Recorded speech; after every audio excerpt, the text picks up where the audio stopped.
कडाक्याच्या थंडीत मायेचूक डॉक्टर इसापुरे गुरव यांच्याकडून बेघरांना ब्लँकेट वाटप।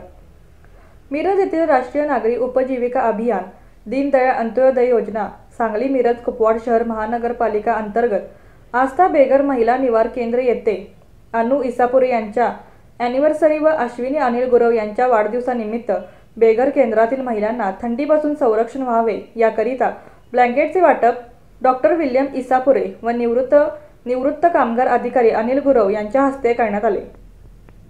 यावेळी त्यांनी बेघर निराधार महिलांना आश्रय देऊन सन्मानाने जगण्याचा अधिकार दिल्याबद्दल महानगरपालिकेचे आयुक्त शुभम गुप्ता, उपआयुक्त शिल्पा दरेकर, प्रकल्प व्यवस्थापक ज्योती सरवदे व संस्था प्रमुख सुरेखा शेख यांचे कौतुक केले। कर्तव्य भावनेने समाजातील दानशूर लोकांनी यासाठी पुढे यावे असे आवाहन केले। यावेळी बेघर महिलांनी अश्रुपूर्ण नयनाने आपल्या भावना व्यक्त करून केंद्राविषयी कृतज्ञता व्यक्त केली। यावेळी डॉक्टर विल्यम इसापुरे, अनिल गुरव, प्रकाश होवाळे, संकेत भोसले, शेखर सूर्यवंशी, गडचिरोलीचे पोलीस अधिकारी विठोबा शिंदे, अमन मुश्रीफ उपस्थित होते। आमचे मित्र शाहीन शेख व वहिनी यांच्या आस्था बेघर महिला निवारा केंद्र मिरज येथे आज आम्ही व्हिजिट केली असता तिथं आम्हाला बेघर महिला, आई समान आमच्या म्हाताऱ्या महिला बहिणी त्या दिसल्या की त्यांना राहण्याची वगैरे म्हणजे थंडीसाठी त्यांना अंथरूण पांघरूण वगैरे पाहिजे। तर सरांच्या मुलीची पण अॅनिव्हर्सरी होती, माझ्या मिसेसचा पण बर्थडे आहे परवा।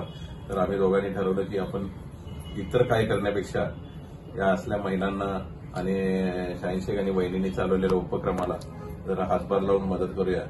त्यामुळे आज आम्ही 40 ब्लँकेट आणि तांदूळ घेऊन आलो।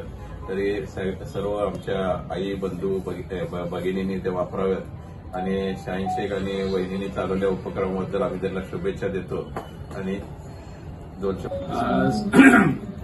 आज आम्ही इथे आणि शेख मॅडममध्ये चालवले आहे आस्था बेघर त्या ठिकाणी आलेलो आहोत।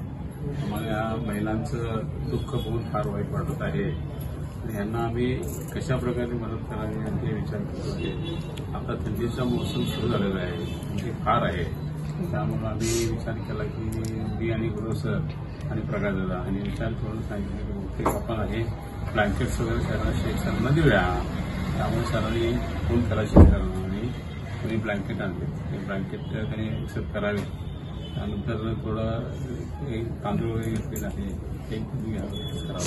काय लागलं तर आम्हाला सांगा, कधी आम्ही तुमच्या पाठीचे आहे, काही तुम्हाला मदत करायला तयार आहे।